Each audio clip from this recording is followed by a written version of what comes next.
अस्सलामुअलैकुम। हमारा जो टॉपिक आपके सब्जेक्ट है वो पंजाब लैंड रेवेन्यू के अंदर हम पढ़ रहे हैं असेसमेंट। तो जनरल असेसमेंट हमने कल कंप्लीट कर लिया था। आज जो टॉपिक है वो स्पेशल असेसमेंट है। उसके लिए प्रोविजंस मैंने लिख दी हैं 70 to 73।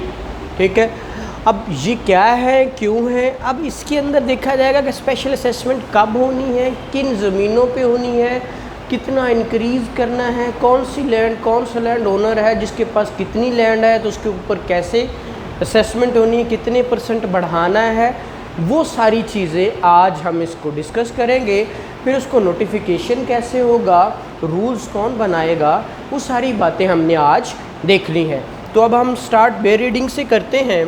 देखिए, सबसे पहली बात जो 70 के अंदर है, स्पेशल असेसमेंट कब होगी असेसमेंट। वो कह रहा है कि when it is proposed to change the form of assessment. ठीक है, प्रपोज किया गया इसकी फॉर्म चेंज करो। ठीक है, इसकी चेंज होगी फॉर्म, एग्रीकल्चर से क्या हो गई है, बैरन हो गई है, अरेड हो गई है, या जो अरेड बैरन से एग्रीकल्चर हो गई है, या इरीगेटेड से नॉन इरीगेटेड हो गई है, नॉन इरीगेटेड से इरीगेटेड हो, लाइक जब चेंज इन फॉर्म होगा। 10 अगली बात, when land was are sold,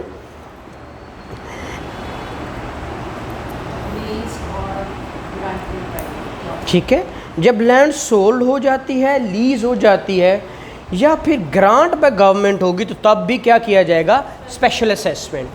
number 3, when the assessment of any land has been annulled, ख़त्म हो जाए पहले वाली, जैसे हमने वो उसमें पढ़ी थी जिसमें रिकवरी ऑफ लैंड रेवेन्यू। जी, or land owner has refuse to liable their of and the term for which the land was to be managed by the collector. हमने कल देखा था, वो रिफ्यूज़ कर देता है तो कलेक्टर उसकी पोजेशन ले लेता है। आर हिज एजेंट और लेट इन्फॉर्म हैज़ एक्सपायर्ड, जो एजेंट थे या लेट इन्फॉर्म किया हुआ था, उसको पट्टे पे किराए पे दिया हुआ, तो वो एक्सपायर हो गया। तो ऐसी सूरत में भी क्या होगा, उसके ऊपर असेसमेंट स्पेशल होगी। When assessment of land revenue require revision in consequences of action of water. अब एक्शन ऑफ वाटर क्या होता है कि भाई पानी इधर जा रहा है, या पानी का जो ज़मीन नहर निकल गई है, या सपोज़ दरियाओं का पानी, अब नहरों का पानी, नहर इधर जाती है तो वो एक्शन ऑफ वाटर चेंज हो जाता है। ऐसी सूरत में या सैंड की वजह से रेतली ज़मीन होगी, या calamity of a season or for any other cause, तो फिर भी क्या होगी, असेसमेंट अगेन होगी, स्पेशल असेसमेंट होगी। And where revenue due to the government on account of pasture और other natural products of land or on account of mills, fisheries और natural products of water, जो उसमें से पानी से जो नेचुरल प्रोडक्ट्स होती हैं, are on account of other rights described in section 49 और 50। वो पीछे बताया हुआ 49 और 50 के अंदर, वो अभी हमने शायद पढ़ा नहीं। उसके अंदर ये जो गवर्नमेंट के जो रेवेन्यू होता है वो किस तरह लिया जाता है, मिल्स, फिशरी, सारा उसके बाद, हाँ वो पीछे बताया हुआ। And has been included in an assessment made under the foregoing provision of this chapter. फिर व्हेन वेस्ट और barren land become liable to payment of land revenue, ये पहले भी मैंने बताया। The board of revenue may confirm an assessment made under this section, वो confirm करेगा board of revenue. ठीक है, एंड फिर क्या होगा, the foregoing provision of this chapter with respect to general assessment shall subject to such modification thereof as the board of revenue may prescribe by executive instructions issued under provisions of 73। ये पर power to issue instructions, ये government और board of revenue कर सकती है ना, ये 73 की तहत होती है। गवर्नमेंट भी इंस्ट्रक्शन दे सकती है, या बोर्ड ऑफ रेवेन्यू भी, कोई भी दे सकता है, आर का वर्ड है। ठीक है, फिर इसी तरह 70A, ये 70A B C ये चीज़ें थी कि कब से कब, ए के अंदर आप बता रहा है कि रबी और खरीफ दो फसलें, रबी 1982 से 83 के बाद every land owner of the category mentioned below, नीचे बताया जा रहा है, in addition to the land revenue assessed under 70 अंदर जो हमने कहा कि एडिशन करेगा, वो इस स्केल से करेगा, ये स्केल बताए हुए। ठीक है, अगर किसी लैंड ओनर के पास ज़मीनें इतनी हैं तो उस पर 50% इंक्रीज़ होगा। हाँ जी, डेफिनेटली इंक्रीज़ की बात करते हैं। वो हमने कल पढ़ा था 57 के अंदर के कैसे कैसे डिटरमिन करना है ना। कल 57 हमने पढ़ा नहीं था पीछे, जब बेसिस ऑफ असेसमेंट किस बेस पे की जाती है, उसने कहा average money value of gross produce, ठीक है, ऑफ एन स्टेट और a group of state in which land concern is situated, या कोई और मैनर्स भी हो सकते हैं, ठीक है। तो वो बात हमने 57 में पढ़ी हुई है, ठीक है। तो वो बात करता है, या 70 की बात करता है, हमने स्पेशल असेसमेंट होगी तो उसके मुताबिक उसने 50% इंक्रीज़ होगा। किस तरह? उसने कहा अगर एरीगेटेड लैंड किसी ओनर के पास है और 2.5 एकड़ से ज़्यादा नहीं है तो 50% इंक्रीज़ होगा, और अनएरीगेटेड है तो 5 एकड़ से ज़्यादा नहीं है तो 50%, और अगर दोनों हैं तो उसका 2.5 एकड़ से ज़्यादा नहीं होना चाहिए तो फिर 50%, ठीक है। फिर इसी तरह अगर 100% इंक्रीज़ किस सूरत में होगा? 100% इंक्रीज़ उस सूरत में होता है जब किसी लैंड ओनर के पास, कोई भी लैंड ओनर हो, उसके पास ज़मीन कितनी हो, 2.5 एकड़ से 25 एकड़ तक क्या होगी, नॉट एक्सीडिंग एरीगेटेड लैंड। और अगर किसी लैंड ओनर के पास अनएरीगेटेड लैंड है, और अनएरीगेटेड लैंड कितनी है, 25 एकड़ से 50 एकड़ तक है, तो फिर उसकी जो इंक्रीमेंट होगा, इंक्रीज़ होगा, वो 100% इंक्रीज़ होगा। जो लास्ट पिछले साल की जो प्रीवियस असेसमेंट है उसके अंदर इंक्रीज़ की बात कर रहे हैं। फिर अगली बात है कि 200% किस सूरत में होगा? अगर किसी के पास, किसी लैंड ओनर के पास 25 एकड़ से 50 एकड़ तक ज़मीन है तो उसके ऊपर जो ये इंक्रीज़ करेंगे वो 200% तक कर सकते हैं, और अगर अनएरीगेटेड है तो 50 से 100 तक, 100 से इंक्रीज़ ना करे तो फिर भी 200, और अगर दोनों हैं तो उसकी एवरेज कितनी, 25 से 50 एकड़ तक एवरेज उसके पास हो तो फिर उसके ऊपर 200% बढ़ेगा। और इसी तरह 300% भी बढ़ सकता है, ठीक है। 300% की सूरत में बढ़ेगा कि जब 50 एकड़ से इरीगेटेड लैंड 50 से इंक्रीज़ कर जाए और अनइरीगेटेड 100 से इंक्रीज़ कर जाए, और जो एवरेज हो वो 50 से इंक्रीज़ कर जाए तो फिर 300% इंक्रीज़ होगा उसमें। ये हम पढ़ रहे हैं असेसमेंट, जो तखमीना वही ना, लेकिन ये इसीलिए मैंने इसको ना वो पॉइंट्स बाहर निकाल लिए कि ताकि समझ ज़्यादा अच्छे से आ जाए।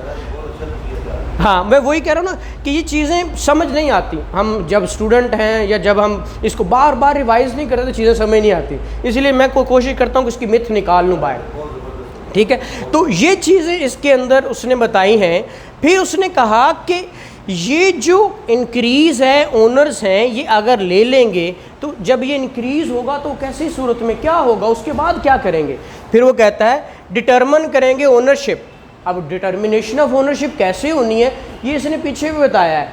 अब यहाँ पे अगेन वो बता रहा है कि 70 जो आपका बी है उसके अंदर वो कहता है 1 एकड़ जो होगा इरीगेटेड वो अनइरीगेटेड 2 एकड़ के बराबर होगा, ठीक है। जैसे मैंने यहाँ पे लिखा कि लैंड कितनी होगी, 1 एकड़ इक्वलेंट टू 2 एकड़।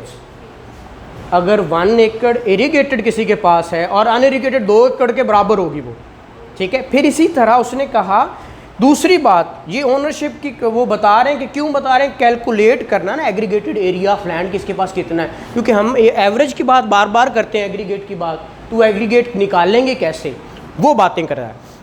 अब अगली बात करता है कि land owner by land owners जो ओन करते हैं shall include all land owned by him include whether such land is situated.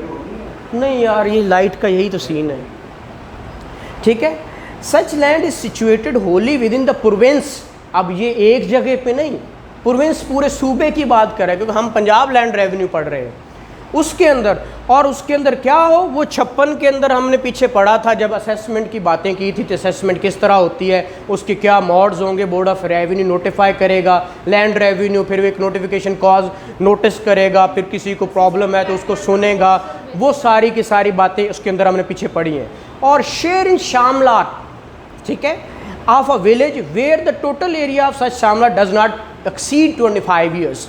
ठीक है। शामला जितनी गवर्नमेंट ज़मीन लाल लकीर वाली कभी हमने सुनी है, वो कभी भी कहीं भी पड़ी है तो उसके ऊपर वो 25 एकड़ तक है, तो फिर वो डिटरमिन करेंगे कि किस चीज़ को कि ओनरशिप किसकी है, कितनी है। तो वो 25 एकड़ तक है तो फिर ये असेस करते हैं कि लैंड रेवेन्यू कितना लगना है, एंड फिर लैंड ओनर कहेंगे किसको। इस सूरत में मालिक, अब देखिए लैंड ओनर और लैंड लॉर्ड में यहाँ पे फ़र्क है। इस जगह पे अगर हम पढ़ते हैं रेवेन्यू आप अपना ये जो रेंटेड प्रेमिसेस, तो वहाँ पे लैंड ओनर और लैंड लॉर्ड में फ़र्क और है, यहाँ और है। यहाँ पे कहता है मालिक वो है जो लैंड लॉर्ड है, ठीक है। लैंड लॉर्ड लैंड ओनर भी हो सकता है, लेकिन जो काबिज है, काश्तकार है, वो लैंड ओनर है। वो कौन है? लैंड ओनर वो है जो काश्तकार है, जिसने क्या पे करना है, रेवेन्यू पे करना है, वो है लैंड ओनर। अब लैंड ओनर में और कौन शामिल है ये डिटरमिन करने के लिए, अब वो बताएगा कि उसके अंदर अलॉटीज़ भी हो सकते हैं, ग्रांटी भी हो सकते हैं, मॉर्टगेजेस भी हो सकते हैं, ये सारे ये लैंड ओनर्स के अंदर शामिल है, ठीक है। तो ये उसने, और किसी का परमानेंट अगर राइट उसके अंदर या इंटरेस्ट है तो वो भी हो सकता है, कौन? Land owner.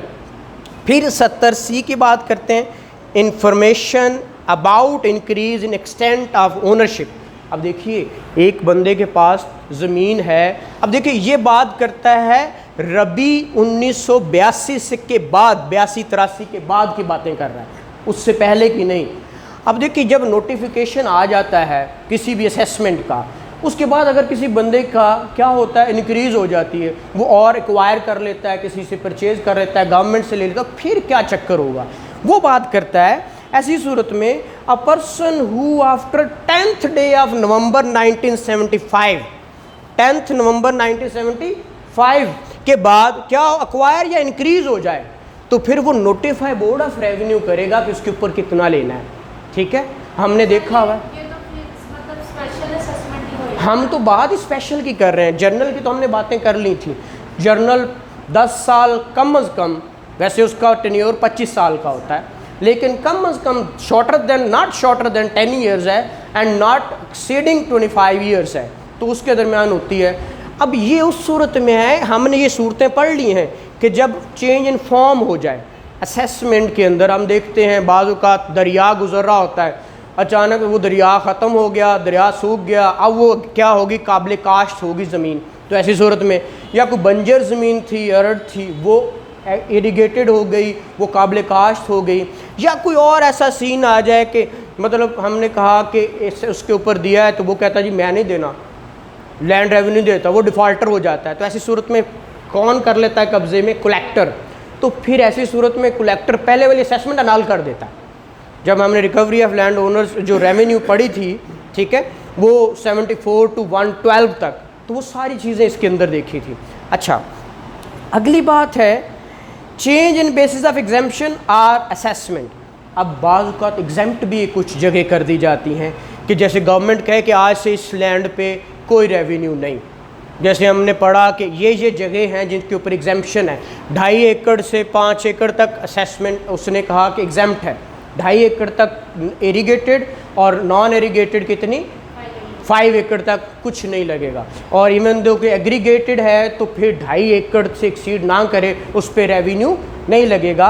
तो ऐसी सूरत में अगर चेंज एग्जेम्पशन वाली बात वो 70A वाली बात करता है, जो हमने यहाँ देख ली, इसके अलावा कोई बात है तो फिर वो क्या है, उसके ऊपर असेसमेंट नहीं होती है, स्पेशल असेसमेंट होती है, ठीक है। इसी तरह अगली बात है, अब इसके अंदर ये भी तो हो सकता है कि असेसमेंट चेंज की जाए और किसी को उस पर क्या ऑब्जेक्शन हो, को पार्टी अग्रीव्ड हो, ओनर सारे अग्रीव भी हो सकते हैं, फिर वो क्या करेंगे, वो एक एप्लीकेशन देंगे किसको, एक मैनर्स पीछे वो हम भी देखते हैं 25, 26, 27 उसके अंदर वो प्रोक्लामेशन सारा इसके अंदर दिया हुआ तरीक़ेकार, वो एक एप्लीकेशन देंगे असिस्टेंट कलेक्टर को, ये यहाँ पे मैंने लिखा है, ठीक है, ये यहाँ पे असिस्टेंट कलेक्टर को क्या करेंगे, वो एप्लीकेशन देंगे, फिर वो क्या करेगा, वो असिस्टेंट कलेक्टर क्या करेगा, नोटिफाई करेगा, जो कहते हैं जिन्होंने पे करना है सारों को बुलवा लेता है, सुनकर इंक्वायरी करके फिर वो जो अप्रोप्रिएट ऑर्डर है वो करेगा, ठीक है।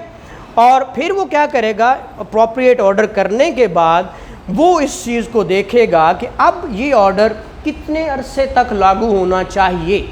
वो फिर जब ये इंक्वायरी करता है तो ये कौन कौन सी पावर्स इस्तेमाल कर सकता है। उसने कहा कि ये जो ओनरशिप का प्रूफ है ना, वैलिडिटी है, उसको कॉल्ड इन क्वेश्चन नहीं करेगा कि भाई मैं रजिस्ट्री ले आऊँगा, तेरी रजिस्ट्री ख़राब है, नहीं कह सकता। जो ले आया उसके मुताबिक तुमने चलना है, और बाकी मैनर्स जो बोर्ड ऑफ रेवेन्यू के और कहेगा उसके मुताबिक लेके इसने चलना है। फिर एग्जेम्पशन ई के अंदर exemption of assessment of land revenue. तो एग्जेम्पशन हमने पहले भी बार बार पढ़ रहे हैं। ये एग्जेम्पशन वाली बातें जो हम देख रहे हैं वो सारी वही 56A है या 70A है, उसके मुताबिक बोर्ड ऑफ रेवेन्यू डिक्लेयर कर देगा ये ज़मीनें, जो हमने कल भी पढ़ा था बल्कि लास्ट लेक्चर में, कि अर्बन लैंड जितनी भी हैं वो एग्जेम्प्टेड है, क्योंकि उसके ऊपर अर्बन प्रॉपर्टी टैक्स आता है, इमूवेबल प्रॉपर्टी टैक्स 1958 का एक्ट भी है, उसके मुताबिक टैक्स आता है, तो उसके ऊपर लैंड रेवेन्यू नहीं लगेगा। तो जो एग्जेम्प्ट है वो एग्जेम्प्ट है ऑलरेडी। फिर 71 है पार्ट 2, क्या है, मेक रूल्स। अब ये पार्ट 2 मेक रूल्स मैं हमेशा बताता होता हूँ, रूल्स हमेशा दो तरह से होते हैं, एक होते हैं स्टैट्यूटरी रूल्स और एक होते हैं नॉन स्टैट्यूटरी रूल्स। इन दोनों में फ़र्क है। स्टैट्यूटरी रूल्स वो होते हैं जो लॉ में लिख दिए जाएं और फिर बनाए जाएं। फिर स्टैट्यूटरी रूल्स की अगर वायलेशन होती है तो उसके खिलाफ भी हम रिट में भी जा सकते हैं। आपने देखा होगा बाज़ किताबों के अंदर, हर किताब, हर लॉ के अंदर जो एनेक्टमेंट आती है उसके अंदर पे पार्ट टू मेक रूल्स लिखा होता है। वो इसीलिए लिखा होता है कि वो स्टैट्यूटरी रूल्स बन जाएंगे। अगर जिस किताब के अंदर नहीं ये है वो नॉन स्टैट्यूटरी है, फिर उनकी वायलेशन पे आप किसी गवर्नमेंट, क्योंकि वो गवर्नमेंट के रूल्स ही नहीं होंगे, अगर फिर भी किसी डिपार्टमेंट ने बना लिए हैं, किसी और ने बना लिए हैं, तो उनकी इम्प्लीमेंटेशन आप लेबर के थ्रू या कंज्यूमर के थ्रू तो जा सकते हैं, लेकिन आप हाई कोर्ट के थ्रू नहीं जा सकते। ठीक है, तो ये रूल्स हैं पार्ट टू मेक रूल्स वाली बात। ये रूल 72 के तहत प्रोसीजर फॉलो किया जाएगा, और प्रोसीजर जितना भी ये बोर्ड ऑफ रेवेन्यू गवर्नमेंट के साथ मिलके देता है, और एंड पे नोटिफाई कर देता है इंस्ट्रक्शंस कि कौन कौन सी ऐसी इंस्ट्रक्शंस होंगी जिसके ज़रिए क्या होगा, असेसमेंट होगी, स्पेशल असेसमेंट होगी या जनरल असेसमेंट होगी। तो ये टॉपिक था, बहुत दफ़ा ये रिपीट होता है, ASJ में भी लास्ट टाइम भी आया हुआ था गालबन। ठीक है, ये बहुत दफ़ा ये होता है, और ये मोस्ट इम्पॉर्टेंट है। जी, ये मैं वही कह रहा हूँ कि ये LLB से स्टार्ट होकर जब तक आप जुडिशल एग्ज़ाम देते रहोगे, इन्होंने पीछा नहीं छोड़ना। हाँ, उसमें भी आता है। तो मैं अभी पिछले दिनों में तैयारी करवाई है जुडिशल एग्ज़ाम, जितना भी डिपार्टमेंट, ये 32 जजेस थे, सारों को अल्हम्दुलिल्लाह अल्लाह ने ये शरफ़ बख्शा कि मैंने तैयारी करवाई है।